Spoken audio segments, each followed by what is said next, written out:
Ladies and gentlemen, the ceremony is about to commence. Can I please ask once more that everybody take their seats? Thank you.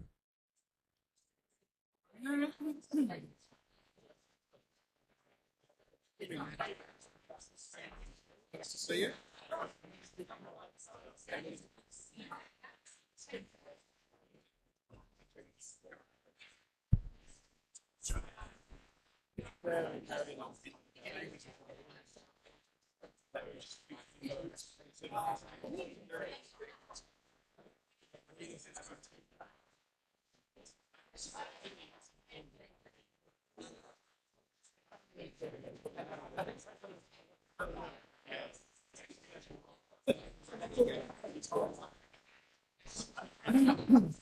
Standing like this, you can't have to just come back as far as you can. So,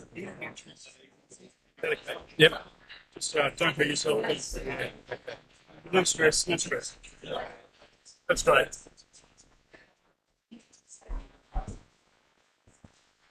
I'm sorry, ladies and gentlemen, can I please ask that you take your seats, silence or stand?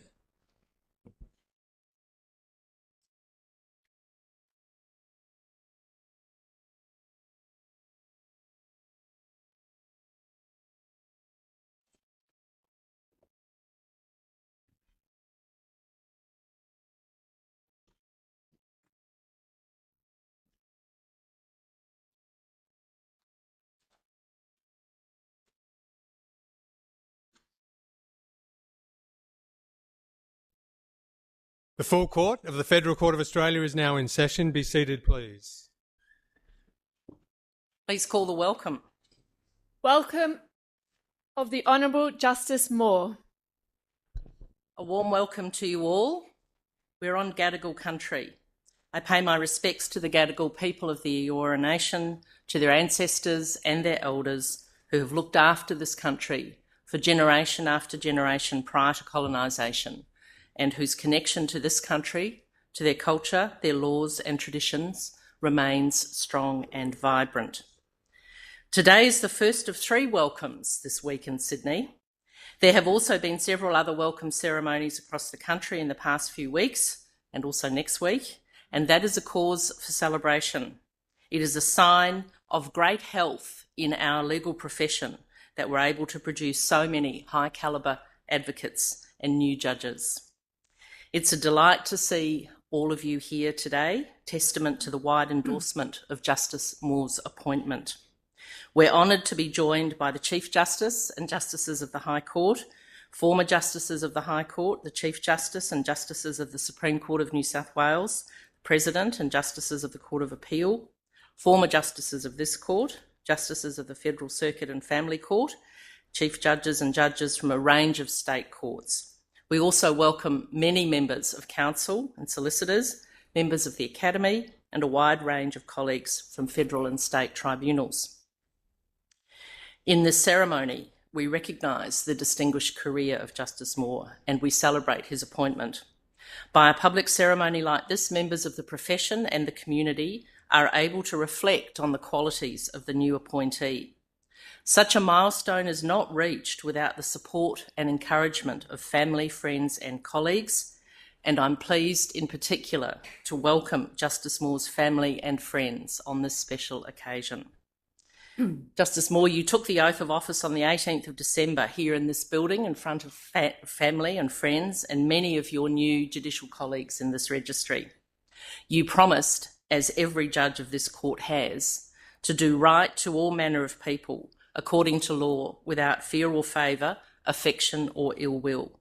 A promise that is about independence, fairness, courage and impartiality. Those are the values I'm confident you will uphold in your service to the Australian community as a judge of the Federal Court. And on behalf of the judges, registrars and staff of the court, I congratulate you on your appointment. Mr Blunn, Australian Government Solicitor, representing the Attorney-General for the Commonwealth, I invite you to speak on behalf of the Attorney-General. May it please the Court. I join in acknowledging the traditional owners of the land on which we meet and pay my respects to their elders past and present. I also extend that respect to all Aboriginal and Torres Strait Islander people here today. The Attorney-General, the Honourable Mark Dreyfus, KCMP, regrets that he cannot be here to share this occasion with you today. I recognise the privilege that I am afforded in having the opportunity to represent the Attorney in congratulating Your Honour on your appointment as Justice of the Federal Court of Australia. The Attorney has asked that I convey the Government's sincere appreciation for Your Honour's willingness to serve as a judge of this court, and the Government extends its best wishes for your career on the bench. Your Honour's appointment to this court is a significant milestone in your outstanding career in the law, the importance of which is underscored by the large number and seniority of your colleagues in the judiciary and the legal profession that are present today. May I particularly acknowledge the Honourable Chief Justice Gageler AC, Chief Justice of the High Court of Australia, the Honourable Justice Gleeson, Judge of the High Court of Australia, the Honourable Justice Jago, Judge, High Court of Australia, the Honourable Justice Beach-Jones, Judge of the High Court of Australia, the Honourable Chief Justice Bell, Chief Justice, Supreme Court of New South Wales, the Honourable Justice Ward, President of the Court of Appeal, Supreme Court of New South Wales, the Honourable Justice Preston, Chief Judge, Land and Environment Court of New South Wales, other current and former members of the judiciary, and of course members of the legal profession. May I also acknowledge the presence of Your Honour's family, who proudly share this occasion with you. Your wife Kate, with your children Sebastian, Felix and Hugo. Your parents, Diana and Barry, and Kate's mother, Barbara, and father, John. Not for the first time, Your Honour, this Honourable Court has me on a tight timetable, making it difficult to expose in detail the scope and nature of Your Honour's achievements and the contribution that you have made to the law. But there is a mix of history and achievement that has led to this moment that should be shared. Your Honour grew up in Brisbane, attending Brisbane Grammar School. It is unsurprising, given Your Honour's intelligence and capacity for hard work, that school was enjoyable and successful for you, excelling in the study of English literature, history and Chinese. Co-curricular activities included tennis, debating, and what I'm told could be described as a passion, classical music and playing the piano. Building important skills for your professional career, I also understand that you developed great patience teaching 4-year-old students how to play the piano. And again, noting that I am focusing on the matters of importance in Your Honour's trajectory, some additional matters are worthy of comment, particularly concerning your taste, sophistication and courage. I'm told that Your Honour's tie at school was always a perfectly formed Windsor knot, standing in contrast to the ties with an elastic neckband that found favour with your contemporaries. Perhaps in keeping, Your Honour favoured a fountain pen, eschewing the humble Bic biro. As to courage, taste or sophistication, Your Honour thought it appropriate, and reasonably so, to ask your 13-year-old friend's parents whether the ham you were being offered for lunch was fresh.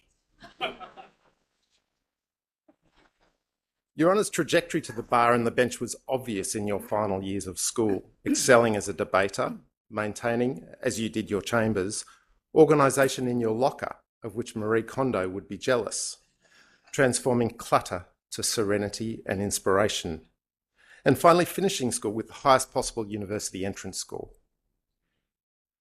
Your Honour graduated from the University of Queensland with a Bachelor in Arts in 1989 and a Bachelor of Laws with first-class honours in 1991. Your Honour moved to Sydney and was admitted in New South Wales in 1993, working at Freehills before being called to the bar in 1998 and then being appointed Senior Counsel in 2011. As a junior barrister, Your Honour's very first trial involved a negligence claim against an inspector who had overlooked a termite infestation. Just prior to the trial, your client, most likely nervous, asked you to confirm just how many termite infestation cases you had done.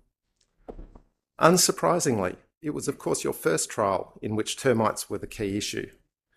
Your client's reaction to that fact and the outcome of the trial seemed not to be known to any modern legal research capability.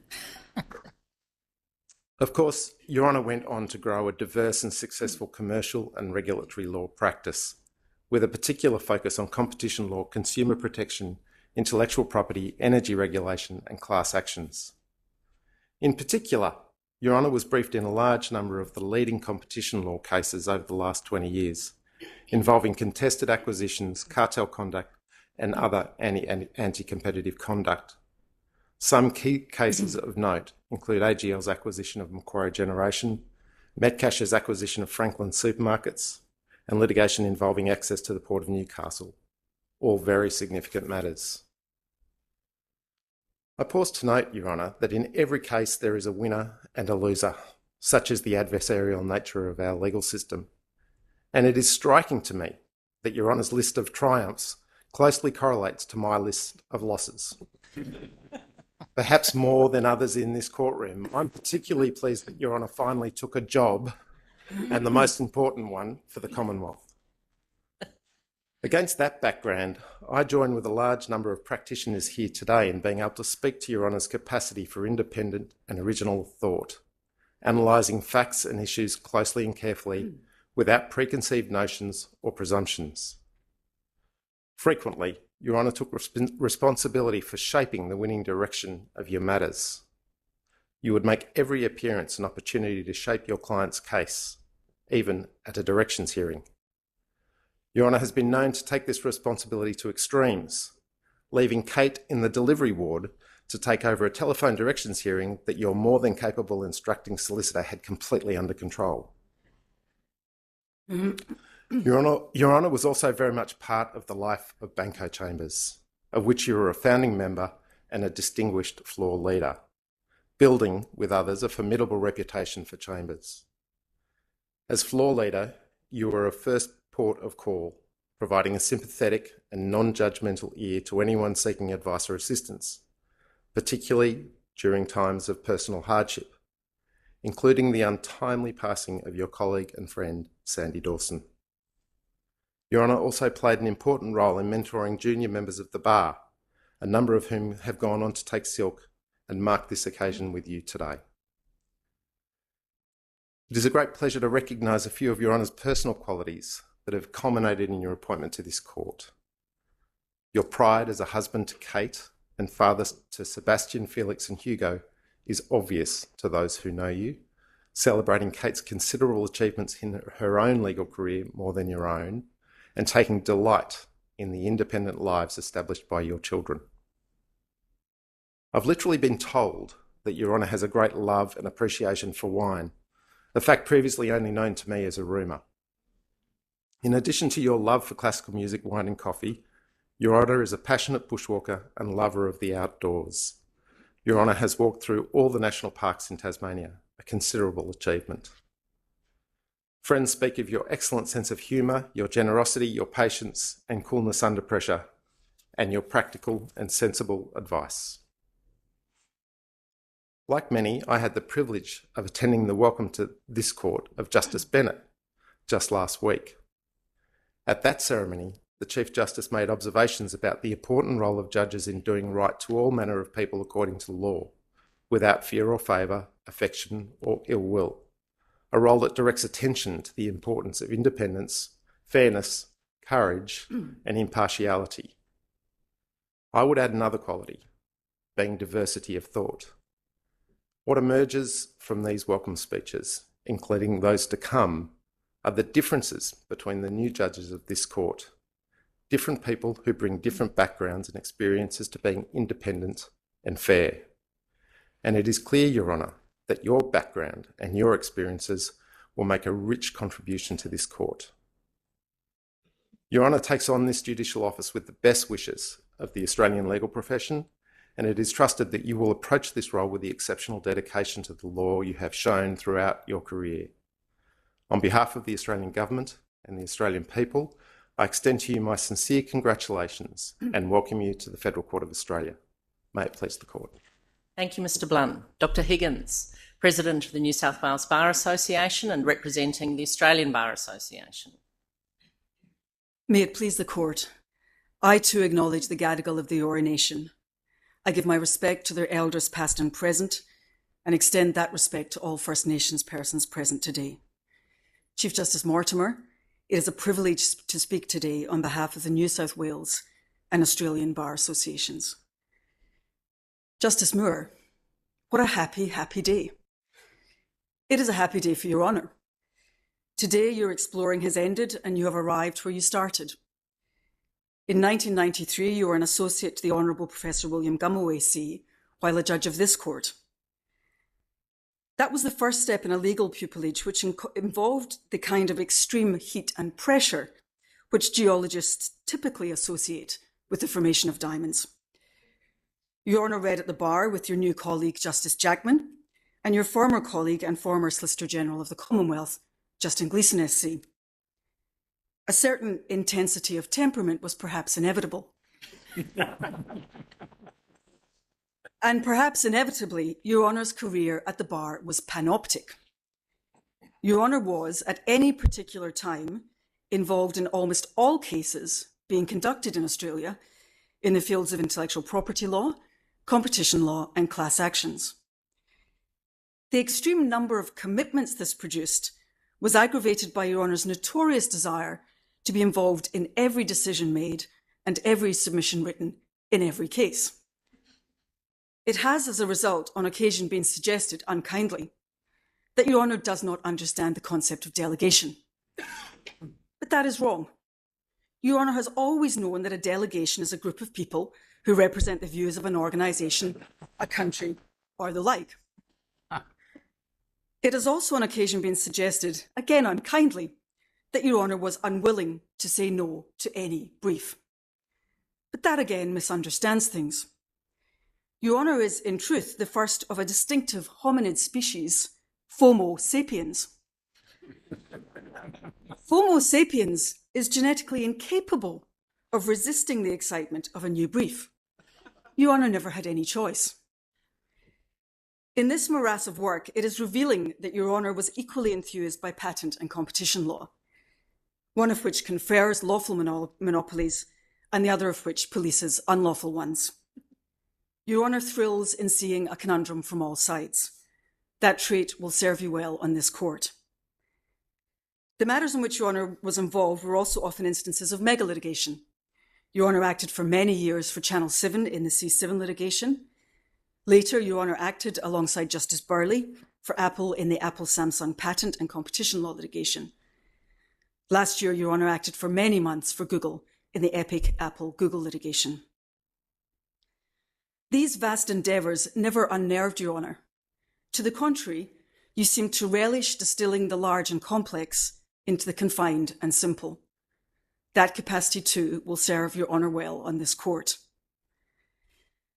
All of this should make clear that today is a very, very happy day for senior counsel in the practice areas of intellectual property, competition law, and class actions. A lot of work has just come back onto the market. In that connection, I should observe that fellow members of the efficient oligopoly that is the Australian Competition Law Bar are confounded by Your Honour's recent decision.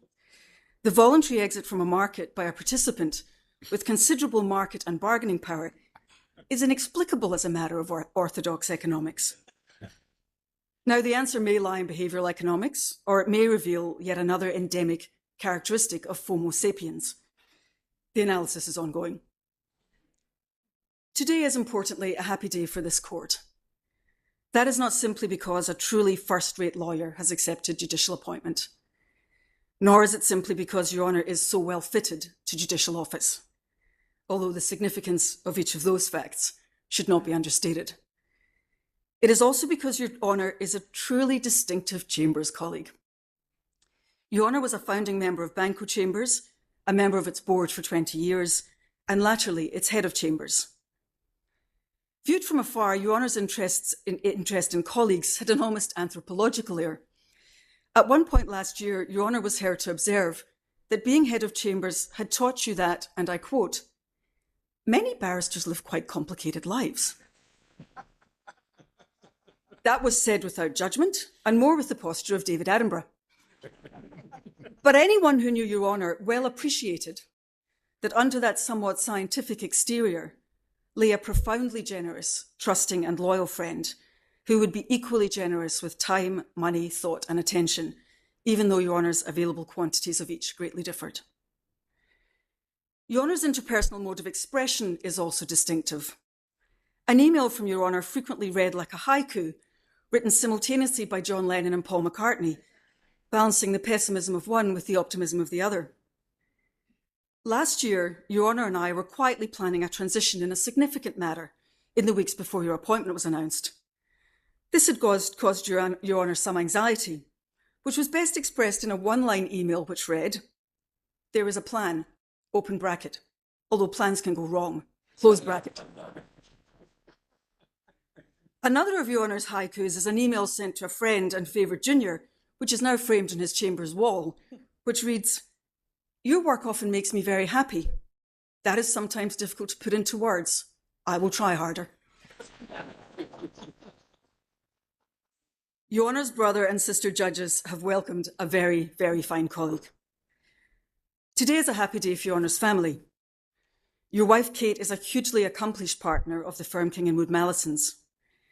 Interstate hearing clashes may now be substantially a thing of the past. Kate can continue to accumulate frequent flyer and status points now that Your Honour no longer needs to. Your 3 sons can perhaps enjoy more bushwalks with Your Honour. Your Honour may have more time for leisure pursuits. As things stand, Your Honour is a member of no gym. You do not run half marathons, play social cricket, or skid through the streets in Lycra with cycling friends. Your Honour has, I suspect, instead worked out how to digest stress instead of carbs in order to stay lean and fit. Other fitness opportunities may now present themselves.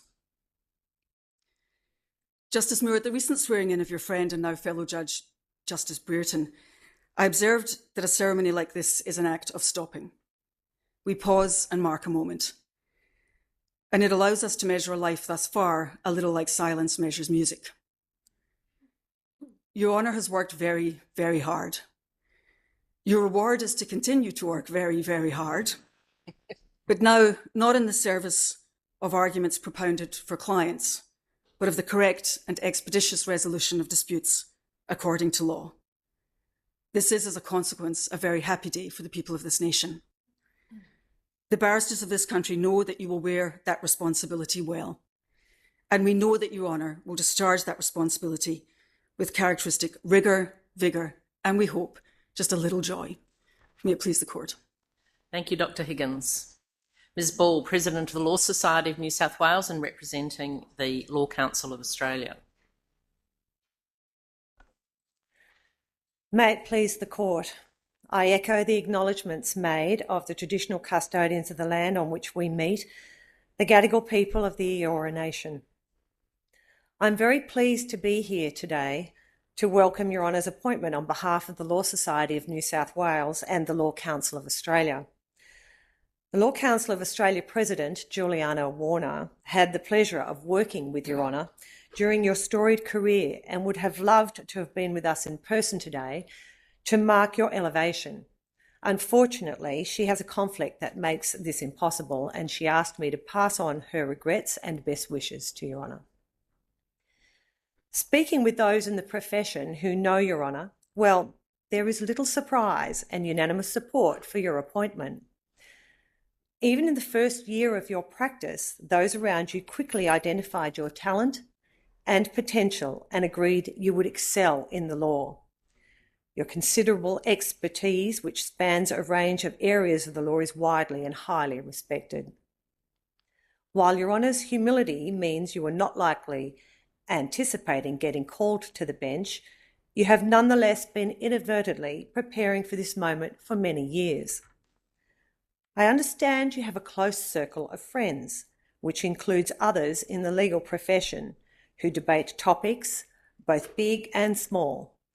Your Honour has always been the elected adjudicator of these friendly arguments and quickly hands down short judgments that are well considered, clear, and when the subject allows for it, humorous. Your Honour will be a respectful, calm, efficient and effective officer of this court. Your sense of integrity, as well as understanding of the stress and pressure that those in the midst of a court case may be under, will serve those who come before you well. Throughout your career and as a leader at Banco Chambers, Your Honour has modelled the principles of inclusiveness and support for all. The profession has been well served through your mentorship and commitment to developing and uplifting others. Perhaps one of the things that speaks most to Your Honour's character and the respect you have for others and vice versa is the fact that no matter how heated a legal battle might be, once it is over, you and your opposing counsel remain friends. You personify the much touted, but sadly less often practiced, concept of leaving it on the field. Your Honour has a voracious work ethic, and there is consensus that no one is sure how you manage the load you take on at all, yet alone so successfully. Quite wisely, you take that all or nothing attitude into the rest of your life, and when having time away from work, put all your focus and effort into decompressing and getting away from the daily grind. Holidays include time with friends and family, hiking, seeking out the best gastronomical experiences, travelling and exploring the world. It is no surprise then that I hear that a favourite destination for Your Honour is Italy. A story I was told about one such trip highlights Your Honour's inclination towards speaking softly and succinctly and keeping a dry sense of humour at all times. You were out on a drive with your son and somehow got the car stuck in a narrow alley. When I heard this story, all I could picture is that scene from the Austin Powers movie where he gets a golf cart caught in a skinny tunnel and has to undertake essentially a 100-point turn. So I'm imagining that is what is going on, and you have been trying to extract yourself for some time when your son asks, "Daddy, are we going to get out of here all right?"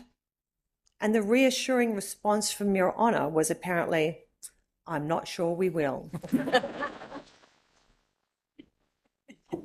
As I mentioned, Your Honour's friends are often a central part of your recreational endeavours, and they appreciate the time spent with you and the memories that you have made together.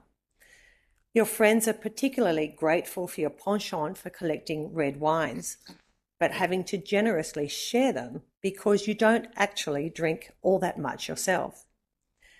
You are a devoted husband and father who is actively involved with all your son's hobbies and sports. However, I'm led to believe that you strictly and very early on put your foot down to make sure those activities never included cricket. Perhaps your colleague, Justice Jackman, a lover of cricket, might have persuaded you otherwise of the joys of cricket. I'd like to finish with two little anecdotes that I think just beautifully sum up how pleased and grateful the profession is in regard to Your Honour's appointment. Firstly, there is no question Your Honour could have been kept doing the work you enjoyed so much at the bar and been perfectly happy and content. However, Your Honour wanted to give back.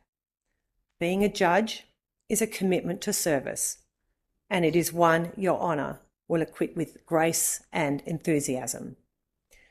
The second is that members of the profession are already looking forward to appearing before Your Honour.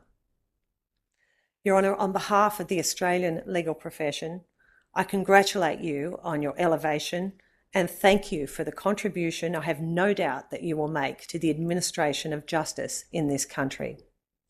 As the Court pleases. Thank you, Ms Ball. Justice Moore, I invite you to reply. Chief Justice, fellow judges, distinguished guests, I'm honoured to have so many of you gathered here today. Others have undertaken the important task of acknowledging the traditional owners of the land on which we are gathered, the Gadigal people of the Eora Nation, and I do likewise. Thank you, Mr Blunt, Dr Higgins and Ms Ball for your over-generous remarks, although Dr Higgins has tempered that over-generosity in certain moments. And I feel I need to clarify that I have nothing against cricket. Although this ceremony was billed in some places as a swearing-in ceremony, I have been a judge for over 2 months. More than is usually the case at such ceremonies, I have an idea of what I'm getting myself into, although it's too late to back out now. Fortunately, I've had an exceptionally warm welcome from my fellow judges and from the court staff, and it has been an absolute pleasure to be here. I did work here a very long time ago as an associate, and upon my appointment, one long-standing employee simply said, "Finally, you're back." Looked at from that perspective, perhaps I have been mucking about for a little while. Tony Bannon helpfully asked me last year, "When are you going to man up and take an appointment?" Apart from the mild hypocrisy inherent in the question, he was on point, but it was superfluous by then. As a new judge in a court with a docket system, I was allocated a considerable number of cases in one go. I looked through them and decided I should list quite a few of them for case management. A surprising number of them promptly settled. I'm not quite sure what to make of that. Perhaps they thought, he's a new judge, he has no idea what he's doing, we had better settle. Or perhaps it was, he is a new judge with too much space in his diary, he will foolishly try and move us along and make us do things like file evidence and prepare for a hearing, we'd better settle. My experience with those matters that didn't settle has confirmed the wisdom of advice to young practitioners that advocacy starts at the first mention, not just at the commencement of the hearing. In thinking about today, I've had cause to reflect on decisions to move from one thing to another, and I'm glad that I became a lawyer in the first place. When I was at school, that wasn't necessarily the plan. Contrary to Mr. Blunt's information, I was better at maths and science than the humanities. I wasn't a natural speaker, I'm still not. My parents knew that there was a young lawyer couple who lived up the street who did commercial law, and thought perhaps I should speak to one of them to see what it was like. Their surname was McMurdo. They both ended up doing rather well. I was duly sent to see Philip McMurdo, who was then a junior. He told me that being a barrister was a wonderful thing and that he couldn't think of anything negative to say about it. And so that was that, and here I am. In retrospect, it was an almost dangerously unqualified summary of life at the bar, but it did the trick. After leaving the University of Queensland, I was associate to Justice Scummo in this court for 18 months, just prior to his appointment to the High Court. It was something of a transformative experience, a complete immersion in law and practice. I left with a better understanding of what the law was, but also with the benefit of his strong views on what the law should be, but was not, on a whole variety of topics. And then, over subsequent years, bit by bit, that is what the law of Australia became. After being an associate, I went to work at Freehills. I was there for 5 years. I worked on numerous interesting cases and I never did a discovery. I'm pleased that there are quite a number of partners of that firm here today. I spent most of my time in the intellectual property section. I emphasise that for the benefit of Annabel Bennett, who thinks that my interest in IP was a late epiphany. It was not. I have always been doing IP cases. I have never not been doing one.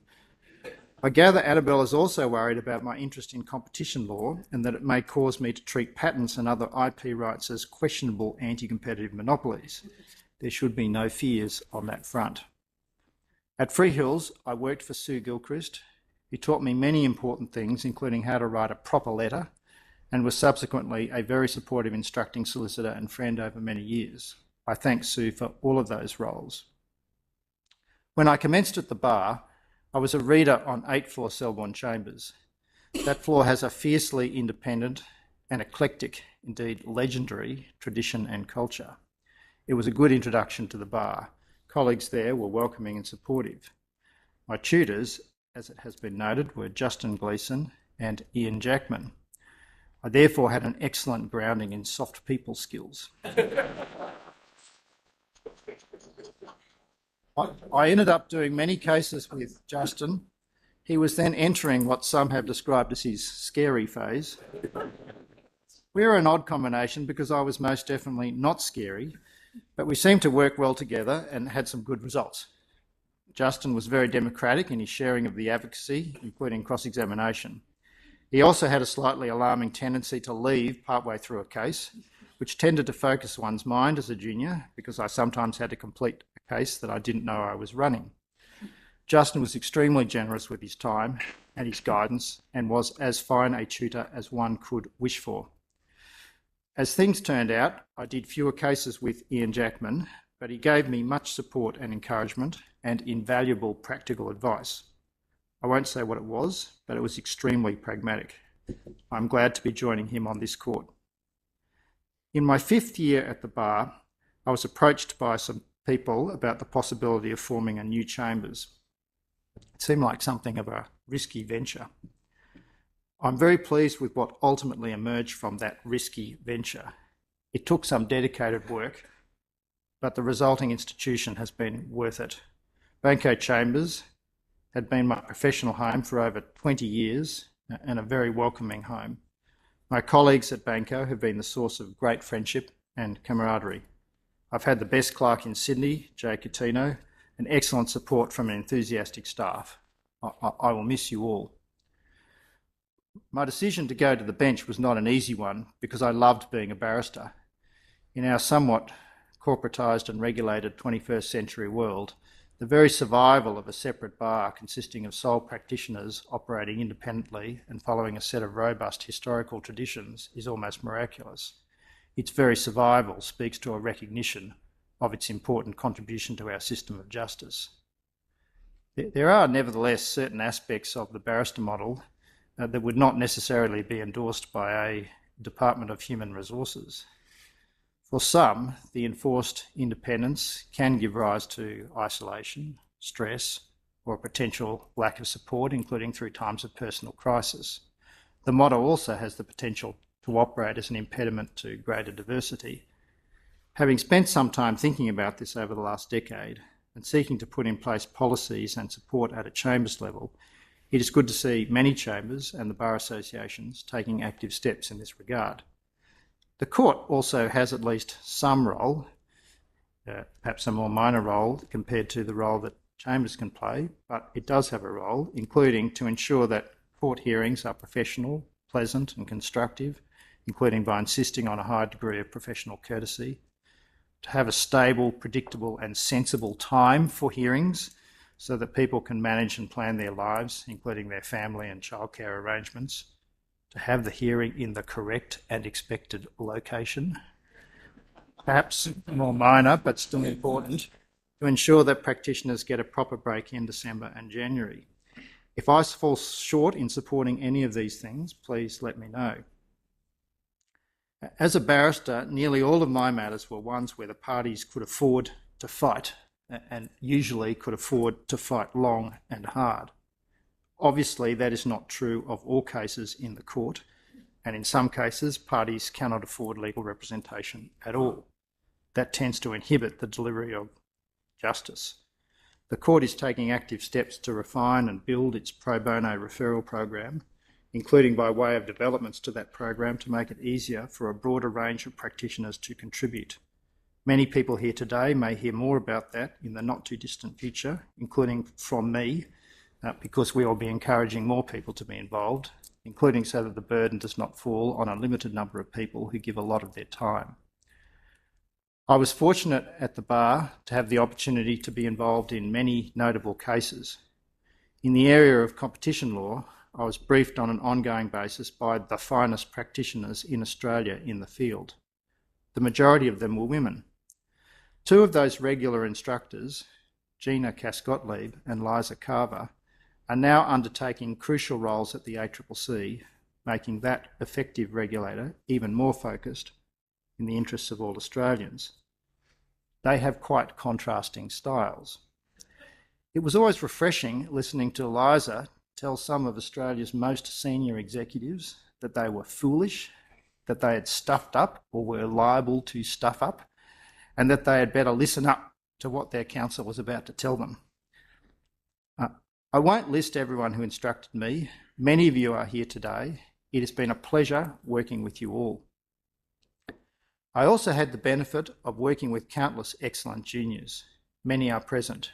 You are too numerous to name, but that makes me no less grateful for all that you have done over the years.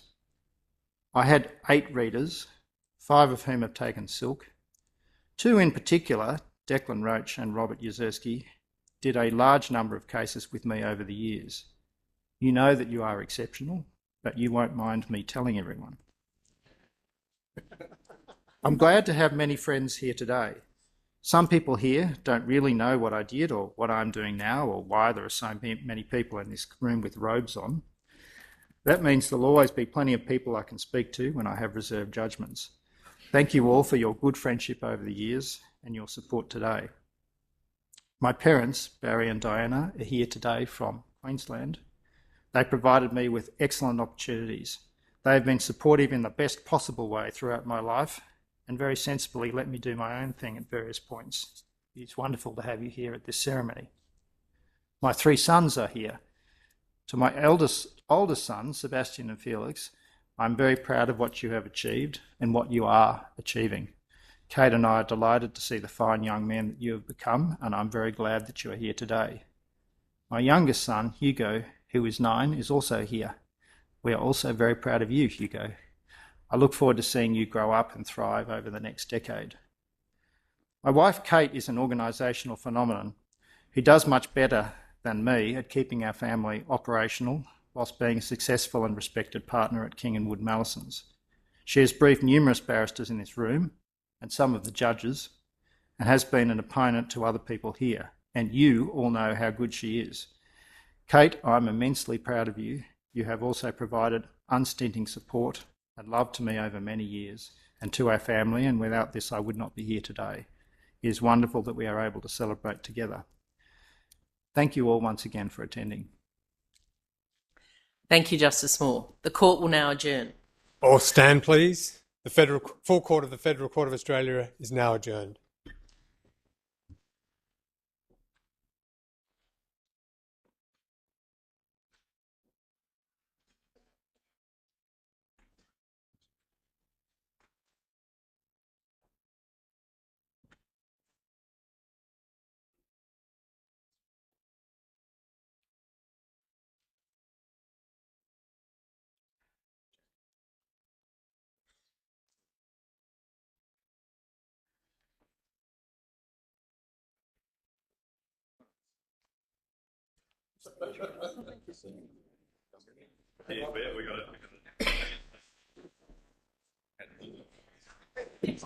Downstairs.